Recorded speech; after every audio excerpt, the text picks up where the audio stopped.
Մինչև 20-րդ դարի առաջին տասնամյակը Սևանալիճը գտնվում էր բնական էկոլոգիական հավասարակշռության վիճակում ջրի մակարդակի բնական տատանմամբ, ծովի մակարդակից բարձրությունը մոտ 1916 մետր։ Սակայն 1930-ական թվականներից ի վեր ջրի մակարդակի արհեստական իջեցումը մինչև 20.2 մետրով առաջ բերեց բացասական երևույթներ, հատկապես ինտենսիվացան էվտրոֆացման, ճահճացման և ջրի որակի վատթարացման հետ կապված այլ խնդիրները։ Սակայն 2000-ական թվականներին լճի էկոհամակարգի վերականգնման և պահպանման նպատակով ձեռնարկվեցին մի շարք մեծածավալ միջոցառումներ, որոնցով պայմանավորված լճի մակարդակը սկսեց բարձրանալ 2023 թվականի հունվար ամսվա դրությամբ գտնվելով ծովի մակերևույթից 1900 մետր 28 սանտիմետր բարձրության վրա, սակայն ջրի էկոլոգիական հավասարակշռությունը շարունակում է մնալ խախտված։ Սևանալիճի էկոլոգիական հավասարակշռության վրա ազդող գործոններից է նաև կլիմայի փոփոխությունը։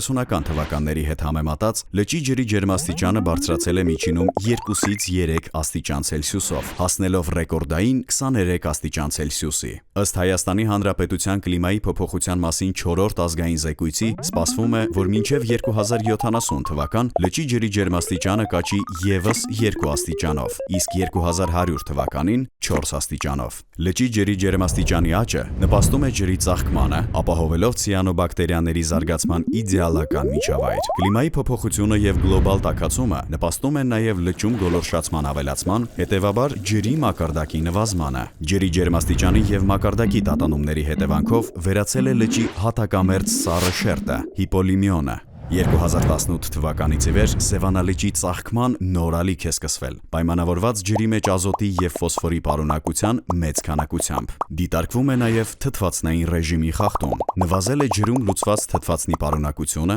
որը շատ վատ է անդրադառնում էկոհամակարգի վրա։ Կատարված ջրի հետազոտությունների արդյունքում ջրում հայտնաբերվել են բավականին տոքսիկ մետաբոլիտներ, որոնցից է օրինակ միկրոցիստինը, որը համարվում է վտանգավոր մարդու առողջության և ջրային օրգանիզմների համար։ 1930-ական թվականների հետ համեմատած նվազել է նաև լճի թափանցելիությունը 15-ից իջնելով 2 մետրի։ Նշված բոլոր փոփոխություններից բացի փոփոխվել են նաև Սևանալճում ձկան պաշարները, ոչնչացել են իշխանի 2 ենթատեսակներ՝ ձմեռային իշխանն ու բոջակը, իսկ ամառային և գեղարքունիքի տեսակները պահպանվել են քիչ քանակությամբ։ Նվազել են նաև խեցգետնի և սիգի պաշարները։ Ձկնապաշարի կտրուկ փոփոխությունները պայմանավորված են էկոհամակարգի խաթարումներով, որն իր հերթին ջրի որակի վատթարացման, ինչպես նաև գերվորսի հետևանք է։ Լճի ծաղկմանը և ջրի որակի վատթարացմանը նպաստում են բազմաթիվ գործոններ, ինչպիսիք են չմաքրված կեղտաջրերը, պարարտանյութերի և թունաքիմիկատների մեծ ծավալով օգտագործումը գյուղատնտեսության մեջ,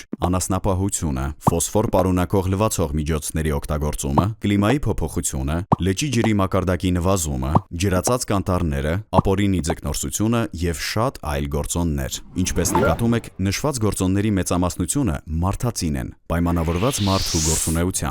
Սևանալճի վրա ազդող գործոնների ուսումնասիրության արդյունքում հնարավոր է եղել ստանալ ճնշումների քարտեզ, որտեղ առանձնացվել են այնպիսի ճնշման կետեր, ինչպիսիք են ավտոլվացման կետերը, գազալցակայաններն ու բենզալցակայանները, սննդի կետերը, հյուրանոցները և հյուրատները, վրանային ճամբարները, լողափերը, ձկնաբուծարանները, հանքավայրերը, ինչպես նաև ջրառի կետերն ու աղբավայրերը։ Օրինակ, այս քարտեզը ներկայացնում է Գավառ համայնքում ճնշման թեժ կետերը։ Սևանալճի ավազանի համար մշակված այս քարտեզները և համապատասխան ԱՏՀ շերտերը թույլ են տալիս ավելի լավ հասկանալ ավազանում սոցիալական, տնտեսական, բնապահպանական ասպեկտների փոխազդեցությունները, ինչպես նաև կարող են աջակցել ազգային և տեղական մակարդակում ջրային ռեսուրսների կառավարման, տարածքային կառավարման և բնապահպանական միջոցառումների պլանավորմանն ու իրականացմանը։